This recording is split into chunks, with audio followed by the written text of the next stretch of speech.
오늘은 여로보암의 죄라는 제목으로 함께 말씀을 생각해 보겠습니다. 열왕기상, 열왕기하, 왕들의 이야기입니다. 이 왕들의 이야기가 왜 어렵냐, 그 이유에 대해서 전에 한번 말씀을 드렸습니다. 왕들이 성경을 보면, 열왕기 상하를 보면 북쪽 왕과 남쪽 왕이 계속 왔다 갔다 하면서 나온다는 거예요. 그러니까 헷갈리죠. 그래서 여러분들이 그거를 다 알기는 어렵고 한 가지만 기억하면 좋다고 말씀드렸습니다.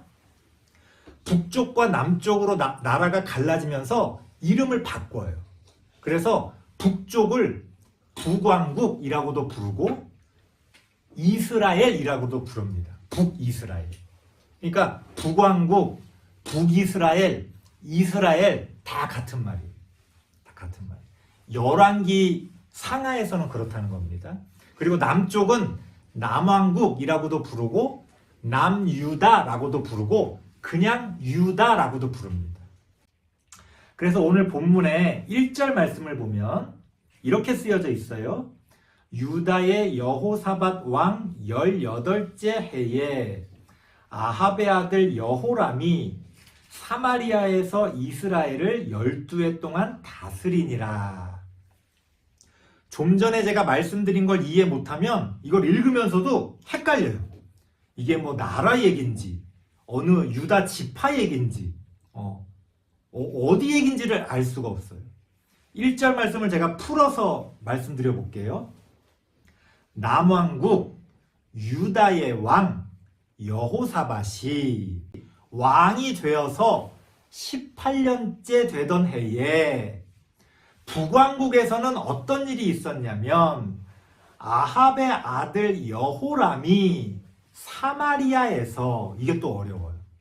사마리아는 북왕국 이스라엘의 수도입니다. 그러니까 여기서 사마리아라는 말은 북왕국 이스라엘을 이야기하는 겁니다.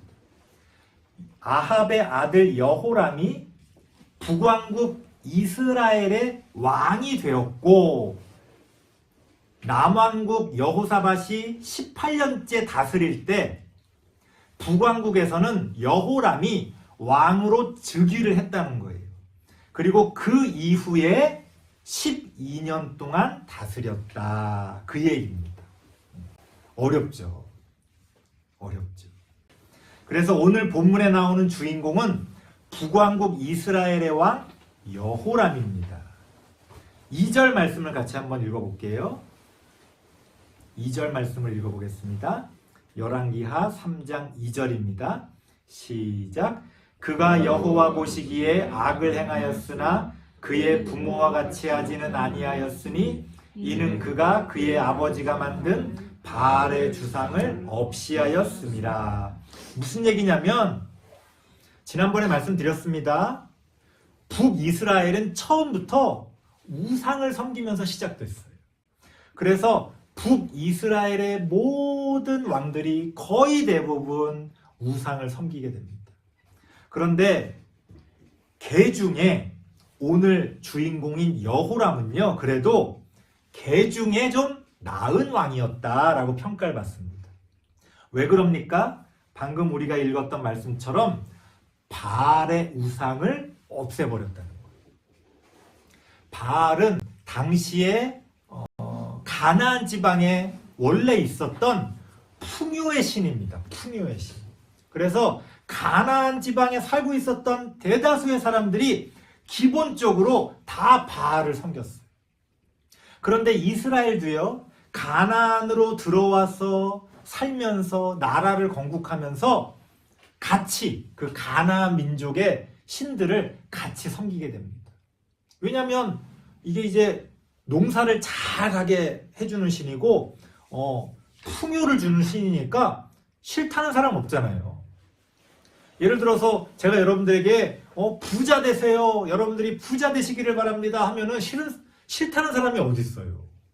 부자 되게 해준다는데. 그러니까 이 바알을 모든 이스라엘 민족들까지도 같이 섬겼어요. 그런데 여호람은 그 바알의 우상을 다 없애버렸다는 거예요. 대단하죠? 그런데 안타깝게도 이 여호람에게는 한계가 있었다는 겁니다.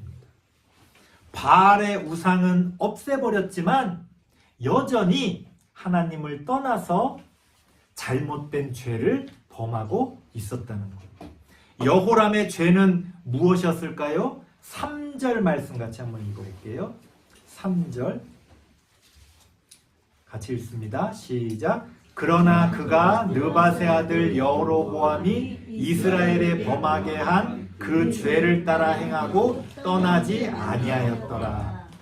여호람의 죄는 북이스라엘을 건국했던 여로보암이 지었던 죄를 계속 이어서 지었다는 거예요. 바알의 우상까지 다 쓸어버렸는데, 이방의 신들의 우상까지 싹 쓸어버렸는데 도대체 여로보암의 죄가 뭐길래 거기서는 떠나지 못했던 걸까요? 오늘 살펴볼 내용이 바로 그겁니다. 지난 시간에도 잠깐 언급을 했었던 건데요. 성경을 한번 찾아볼게요. 열왕기 상으로 넘어가야 됩니다. 앞부분. 열왕기 상 12장 27절.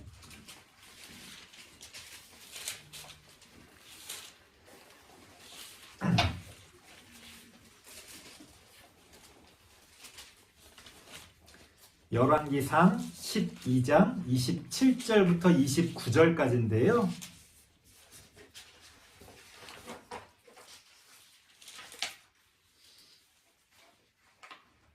우리 28절만 같이 한번 읽어보고 얘기를 좀 나누겠습니다. 536페이지쯤 됩니다. 열왕기상 12장 28절을 한번 읽어볼게요. 시작. 이에 계획하고 두 금송아지를 만들고 무리에게 말하기를 너희가 다시는 예루살렘에 올라갈 것이 없도다. 이스라엘아, 이는 너희를 애굽 땅에서 인도하여 올린 너희의 신들이라 하고. 29절에 보니까 그 두 금송아지를 하나는 베델에 두고, 우리 지난 시간에 베델이 우상 신전이 있었다고 그랬잖아요. 베델에 두고 또 하나는 단이라는 곳에 그 금송아지를 가져다 두었다는 것. 금송아지를 가져다 뒀다는 건 단순히 동상처럼 세웠다는 게 아니고 거기에 신전을 만들고 사람들이 거기서 제사 드리고 예배 드릴 수 있도록 그렇게 만들었다는 거예요. 이게 바로 여로보암의 죄였습니다. 여로보암의 죄였어요. 마치 이스라엘 백성이 출애굽해서 광야에서 떠돌 때 모세가 하나님의 그 계명을 얻기 위해 시내산에 올라갔을 때 사람들이 모세를 기다리지 못하고 뭘 해요? 금송아지 만들어서 섬기잖아요. 마찬가지로 또 금송아지를 만들어서 예전에 저질렀던 그 죄를 다시 한번 반복합니다. 여로보암의 죄는 그렇게 두 금송아지를 만들어서 이스라엘 백성들을 하나님에게서 떠나게 만든 거예요. 여로보암이 왜 금송아지를 만들었을까요? 두 가지로 나눠서 살펴보면 우리가 그 여로보암의 죄를 통해서 오늘날 우리의 죄를 돌아볼 수가 있다는 거예요. 27절 같이 한번 읽어볼게요. 27절. 왜 여로보암이 금송아지를 만들었는지 그 이유가 나옵니다. 27절 시작. 만일 이 백성이 예루살렘에 있는 여호와의 성전에 제사를 드리고자 하여 올라가면 이 백성의 마음이 유다 왕 된 그들의 주 르호보암에게 돌아가서 나를 죽이고 유다의 왕 르호보암에게로 돌아가리로다 하고. 무슨 얘기예요? 북쪽과 남쪽으로 나눠지면서 남쪽의 왕은 솔로몬의 아들인 르호보암이 다스리고 있었어요. 유다 왕 르호보암이죠. 이제 여로보암이 북쪽에 왕국을 세우고서 이제 왕으로서 딱 하려고 그러는데 한 가지 걱정이 있는 거예요. 뭐냐면 하나님을 믿는 이스라엘 민족은 1년에 2번씩, 최소한 2번씩 예루살렘에 가서 제사를 드려요. 그래야 자기 죄를 씻고 구원 안에 머물 수가 있잖아요. 그러니까 예루살렘은 남쪽에 있잖아요. 그러니까 어쩔 수 없이 하나님께 제사 드리려면 예루살렘을 가야 되는 거예요. 그러니까 북쪽에 이 여로보암 왕이 생각할 때는 야, 저렇게 자꾸 남쪽에 제사 드리겠다고 남쪽으로 가다 보면은 저러다가 남쪽 왕이 왕의 마음에 들어가지고 나를 배신하면 어떡하지? 갔다가 안 돌아오면 어떡하지? 막 이런 걱정을 하게 되는 거예요. 그런데 예루살렘 성전은 남쪽에 있으니까 막을 수가 없잖아요. 제사 드리지 말라고 말할 수가 없잖아요. 그러니까 두 금송아지를 북쪽 지방에 딱 세워놓고 이제부터는 예루살렘에 갈 필요가 없다. 바로 여기서 이 두 금송아지 앞에서 제사를 드리면 너희가 구원을 얻을 수 있다고 이야기를 한 겁니다. 무슨 얘기예요? 여로보암은요, 하나님을 믿는 사람이었어요. 여로보암이 하나님을 안 믿는 사람이 아니에요. 하지만 하나님을 믿었던 여로보암이 아마 자기가 그 나라를 처음 세우려고 할 때는 솔로몬의 아들이 잘못하고 있고 내가 더 잘해보겠다고 하면서 아마 나라를 세웠을 거예요. 그런데 문제는 하나님을 믿었지만 자신의 권력을 포기할 수는 없었다는 거예요. 내가 백성들을 위해서 나라를 세웠다고 말했지만 뭘 걱정하고 있는 거예요? 자기가 권력을 잃어버릴까봐 걱정하고 있는 거예요. 원래 처음에 자기가 가졌던 그 마음들을 잃어버린 거죠.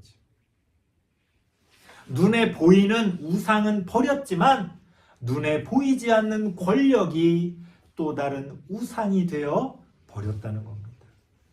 그래서 이 권력이라는 거는요, 우리에게 또 다른 우상으로 항상 우리의 눈을 가립니다. 사람이 권력에 빠지면요, 안 보여요. 엄청나게 어리석은 말을 하면서도 그걸 느끼지를 못해요. 우리가 볼 때는 저렇게 바보 같은 말을 하나? 그래도 자기 권력을 위해서라면 그게 보이지 않는 거예요. 이 권력이라는 게요, 무슨 꼭 대통령 같은 높은 자리만 생각할 필요가 없어요. 이 동네에 작은 모임만 나가도요, 그 모임에 장 하려고 얼마나 권력을 사람들이 따지는지 몰라요. 웃기다니까요. 그게 무슨 아무것도 아닌데도 그 자리를 그냥 차지하려고 시기하고 질투하고 이간질하고 돈을 쓰고 또 그런 또 자리에 딱 올라가면 또 막 목이 뻣뻣해지고, 야, 그게 뭐라고 아무것도 아닌데도 그런단 말이에요. 권력이 그렇게 무섭습니다. 권력이 그렇게 무서워. 우리의 눈을 가려보여요. 눈에 보이는 우상보다요, 훨씬 더 이 권력의 우상은 무섭습니다.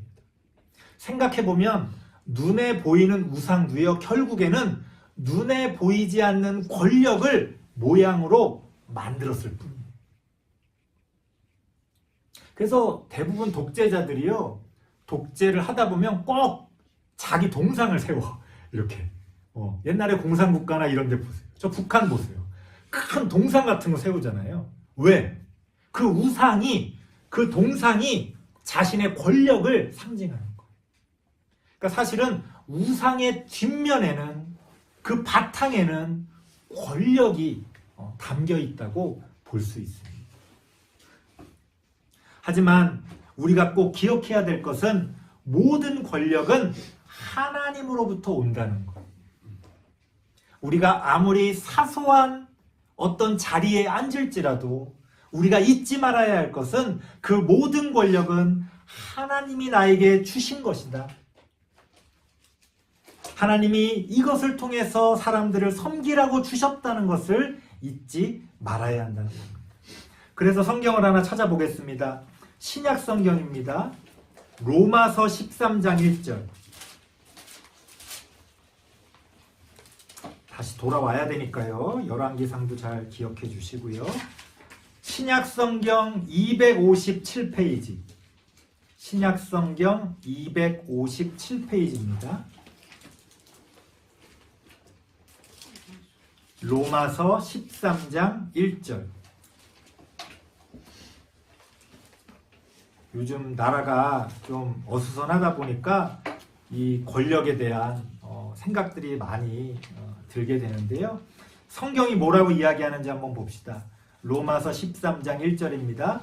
같이 읽겠습니다. 시작. 각 사람은 위에 있는 권세들에게 복종하라. 권세는 하나님으로부터 나지 않음이 없나니 모든 권세는 다 하나님께서 정하신 바라. 아멘.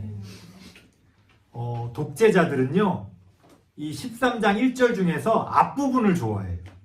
각 사람은 위에 있는 권세들에게 복종하라. 야, 성경에도 복종하라고 나오는데 너희들 왜 말 안 들어?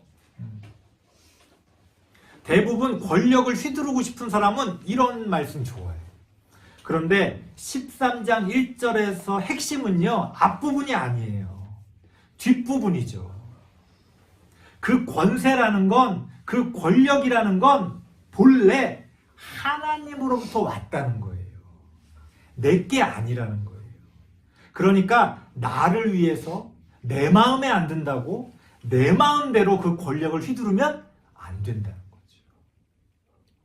우리 모두를 위해 하나님을 대신해서 내가 그 권력을 사용하는 거지, 그게 내가 잘나서 혹은 내 마음대로 내 생각에 옳다고 생각하는 것을 막 밀어붙이는 게 그게 권력이 아니라는 거예요.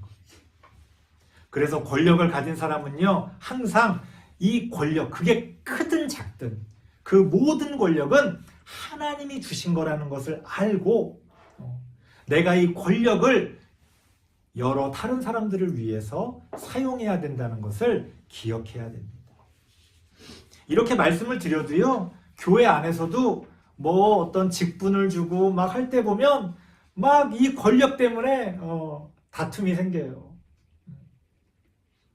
뭐 나는 장로를 하고 싶은데 왜 나한테 장로를 안 주냐, 뭐 이런 것부터 시작해서 조그마한 어떤 힘만 갖게 돼도 자기 마음대로 하려고, 자기 마음, 혹은 자기가 옳다는 대로 하려고 해요. 자기가 옳다는 대로. 그런데 권력이라는 건 단순히 내가 옳은 것을 이루기 위해 얻는 게 아닙니다. 굉장히 복잡하고 여러 과정을 통해서 하나님의 뜻을 이루어 가는 거예요. 그래서 때로는 권력자가요, 자신의 권력을 내려놓고 양보해야 될 때도 있는 거예요. 생각해보면요, 양보하는 것도 권력입니다. 힘이 없으면요, 양보를 못해요. 힘이 없으면 그냥 당하는 거지, 그게 뭐 양보입니까? 우리가 양보한다는 건 내가 할 수 있는데, 내가 그걸 할 수 있는데 안 하는 게 양보잖아요. 그래서 권력을 가진 사람은요, 항상 기억해야 될 게, 내가 이 권력으로 뭘 할 수 있느냐를 생각할 게 아니라 내가 이 권력이 있지만 뭘 하지 않을까를 고민해야 돼요. 그래서 내가 할 수 있지만 양보하고 다른 사람을 세워주고, 나는 이걸 옳다고 생각하지만 때로는 다른 사람의 생각을 세워주는, 사실은 거기에 진정한 그 권력의 본질이 있다는 거예요. 하지만 대부분은 그 권력의 눈이 어두워져서 하나님의 뜻을 저버리게 됩니다. 하지만 우리는 꼭 기억해야 됩니다. 모든 권력은 하나님께로부터 온다는 사실을 꼭 기억하고 겸손하게 그 권력을 또 사용해야 된다는 걸 잊지 마시기 바랍니다. 두 번째 우리가 생각할 부분이 있는데요. 열왕기상 12장 28절 다시 한번 읽어볼게요. 구약성경 536페이지입니다. 536페이지 열왕기상 12장 28절 다시 한번 읽어보겠습니다. 시작. 이에 계획하고 두 금송아지를 만들고 무리에게 말하기를 너희가 다시는 예루살렘에 올라갈 것이 없도다. 이스라엘아, 이는 너희를 애굽 땅에서 인도하여 올린 너희의 신들이라 하고. 무슨 얘기예요? 뒷부분이 중요해요. 우리는 그 금송아지가 우상, 이방의 신을 섬기는 우상이라고 생각하기 쉽지만 여로보암이 생각했던 건 그게 아니었다는 거예요. 금송아지를 만들어 놓고 뭐라고 말을 했어요? 이 금송아지가 하나님이다. 이렇게 말했다는 거예요. 제가 여러 차례 자주 말씀드린 얘기입니다. 우리가 우상을 대놓고 섬기지는 않지만 하나님을 우상처럼 섬길 수가 있다는 거예요. 하나님과 금송아지를 동일시하게 되면 그 순간 기독교는요, 아무리 옳은 소리를 하고 아무리 멀쩡한 얘기를 해도요, 그거는 정상적인 기독교에서 벗어나게 됩니다. 왜? 전제가 잘못됐잖아요. 전제가. 하나님은 금송아지가 아닌데 하나님을 금송아지라고 전제하고 얘기를 하면 그 다음부터 말하는 것들은 다 잘못되는 거예요. 예를 들어서 여러분, 하나님이 여러분들에게 은혜를 베푸시기 원합니다 라고 말했을 때 본래 뜻은 하나님이 우리에게 주시고자 하는 그 은혜의 의미는 굉장히 더 깊은 의미가 있는 거예요. 그런데 하나님과 금송아지를 동일시하고 얘기를 하잖아요. 그러면 여러분, 하나님이 여러분들에게 은혜 베푸시기를 원합니다. 그러면 다 무슨 생각하게 돼요? 오, 하나님이 나에게 좀 물질적으로 좀 부유하게 해주시겠구나. 아, 하나님이 나 부자로 만들어 주시겠구나. 이렇게 생각하게 되는 거예요. 왜? 전제가 잘못되니까 그 다음부터는 다 잘못되는 거예요. 다 잘못되는 거예요. 오늘날 우리가 믿는 기독교가 그렇게 될 수가 있어요. 저는 이거를 유사 기독교라고 말합니다. 유사 기독교. 이단은 아니야. 이단은 아닌데 이단보다 더 교묘한 이단입니다. 어떻게 보면. 멀쩡하게 말을 해요. 하나님께 영광 돌린다고 말을 해요. 하나님의 은혜를 사모한다고 말을 해요. 하나님의 뜻을 따르겠다고 말을 해요. 그런데 그 밑바탕에는 금송아지가 있어요. 금송아지. 내가 잘 되고 우리가 잘 되고 우리가 더 건강해지고 우리가 더 부자가 되고 이런 생각이 깔려 있는 거예요. 하나님이 우리에게 주셨던 진리의 말씀이 아니라 우리가 믿고 싶은 금송아지를 믿게 되는 겁니다. 왜 하필 금송아지입니까? 당시 고대 사회에서는 송아지가 힘과 풍요를 상징했어요. 거기다가 이거를 금으로 만들었으니 오늘날로 치면 돈을 우상으로 딱 만들어 놓은 거랑 똑같은 거예요. 5만 원짜리 지폐를 크게 우리 어떤 가게 들어가 보면 벽에다가 5만 원짜리 지폐 이렇게 물론 가짜지만 쫙 해놓으면서 왜 부자 되세요 이렇게 써놓은 거 있잖아요. 그게 금송아지. 그게 금송아지. 오늘 성경에 나오는 금송아지가 바로 오늘날 우리가 신처럼 섬기는 그 돈이라는 거예요. 우리는 오늘날 어떻습니까? 하나님을 믿는다고 하지만 돈을 포기할 수는 없어요. 바로 오늘날 우리의 모습을 보는 것 같지 않습니까? 하나님을 믿지만 돈을 포기할 수 없는 우리의 마음. 심지어 그 돈이 하나님이다 라고 말하면서 여러분들이 부자가 된 거는 하나님의 뜻이다. 하나님의 뜻은 여러분들이 부자가 되는 거다. 이렇게까지 주장하는 사람들이 오늘날 교회 안에 얼마나 많은지 모릅니다. 아픈 사람은 꼭 나아야 되고 가난한 사람은 꼭 부자가 돼야 되고 낮은 자리에 있는 사람은 꼭 높은 자리에 올라가야 되고 그래서 당장 연말에 시상식 할 때 보세요. 상 받고 할 때 연예인들 항상 상 받은 사람들이 하나님께 영광을 돌리잖아요. 못 받은 사람은 하나님께 영광 돌릴 게 없어요? 상을 못 받았으니까 실패한 인생이에요? 아니란 말이에요. 그래서 제가 항상 그런 말씀 드립니다. 혹시 기독교인들 중에 그 상 받으시는 분들, 연예인들 중에 있으면 제발 그 수상 소감 얘기할 때 하나님께 영광 돌린다 그런 말 하지 말아라. 그러니까 자기 마음은 순수한 마음에서 그렇게 했을 텐데 오해가 될 수 있는 거예요. 아, 상 받은 사람만 저런 말 할 수 있구나. 그럼 상 못 받은 사람은 그런 말 못 하는 거예요. 어떤 일을 해서 잘 된 사람이 항상 아유, 하나님의 은혜였어요, 이렇게 말을 해요.